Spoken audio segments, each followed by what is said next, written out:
esteemed guests, speakers, ladies and gentlemen, good afternoon. I am Tashi Dema, and I'll be the MC for this session. It gives me immense pleasure to introduce someone whose work speaks to the heart of this conference, the importance of connection, care, and shared humanity. Ms. Kim Samuel is a leading voice in the global movement for belonging, a theme she has not only spoken about, but truly lived through decades of research, advocacy, and action. She is a research fellow at the University of Oxford's Poverty and Human Development Initiative, where she has pioneered work on social isolation and connectedness. She also holds role as the founder of the Samuel Center for Social Connectedness, the Belonging Research Lab, and the Belonging Forum, all working to build a more inclusive world. Ms. Samuel has taught the first university course on social isolation, advised global institutions from UN to Human Rights Watch, and most recently led a national study on the state of belonging in the United Kingdom, reaching over 10,000 voices. She is also the author of the powerful book on belonging, Finding Connection in an Age of Isolation. And she is now working on a second, exploring on how faith and purpose shape our need to belong. With deep wisdom, warmth, and clarity, Ms. Kim reminds us that belonging is not just a feeling, it is a right. With this, I now pass on the session to Ms. Kim Samuel. Thank you. Okay, good afternoon. My name is Kim.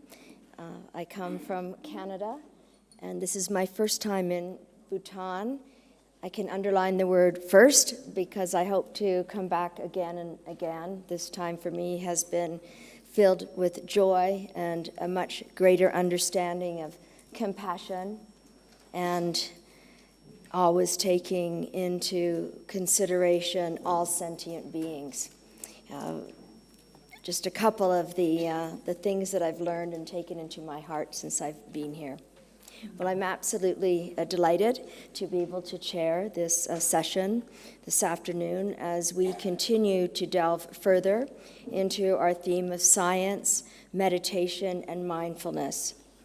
This session has an undercurrent of the arts, an overlay of Tantric Buddhism, and a texture of animated engagement by deeply committed authors. We begin with Keith Zimmerman, the co-founder of Collaborative Evolution. Collaborative Evolution recognizes that many people feel a deeper purpose that guides them through challenges and opposition.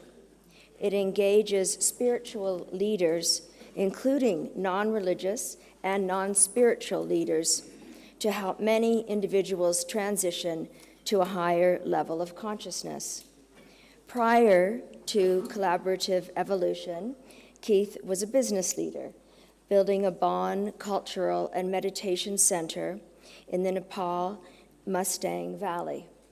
His route into meditation and contemplative practices came via a severe concussion while skiing, which bore fruit in that it motivated him to distill advanced contemplative practices into critical and practical nuggets so more people can experience unitive consciousness. This is of great practical interest to me as a scholar of belonging. Today, Keith will talk to us about dreaming with purpose, yoga of lucid dreaming. He will explore the transformative potential of visionary practices and sensory inversion in bringing and bridging ordinary perception with extraordinary inner realms. I'd also like to add that I had the great pleasure to meet Keith about an hour ago, but that's only clock time. And I can attest to his passion for what he does. And I think we're going to learn a lot today, but hopefully either in your presentation or after see some of his wonderful photos, which really tell the story. Next, we move to Amalia Rubin, who will be presenting joint work on tantric meditation, social media, and the impact of Protestant thought. Amalia will talk to us, but she could equally well sing to us, for she is an internationally known singer who has released 2 albums of Tibetan songs and been awarded the Best International Artist Award for Tibet in Dharamsala, India. I can also attest to her dancing. Yesterday, just after the beautiful opening ceremonies, I saw a woman dancing through the halls, and I thought to myself, I would really like to meet her. Passion, compassion, and here you are on my panel. I didn't manifest it, but I'm very glad to be here with you. A Buddhist practitioner and an 8-language polyglot, Amalia is conducting her PhD research on the epic of King Gesar of Ling and modern Mongolian shamanism at the University of Leeds. Amalia has lived and worked throughout Asia and encountered high lamas since her childhood. At the heart of today's paper is a question about secrecy.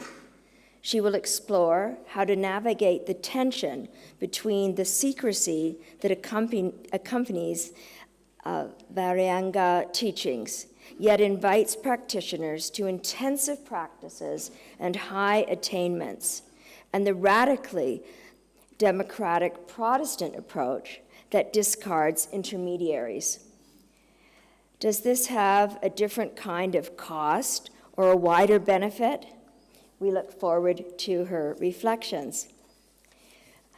I'm also very honored to introduce Maitreya Fabro, who will be co-presenting with Amalia today.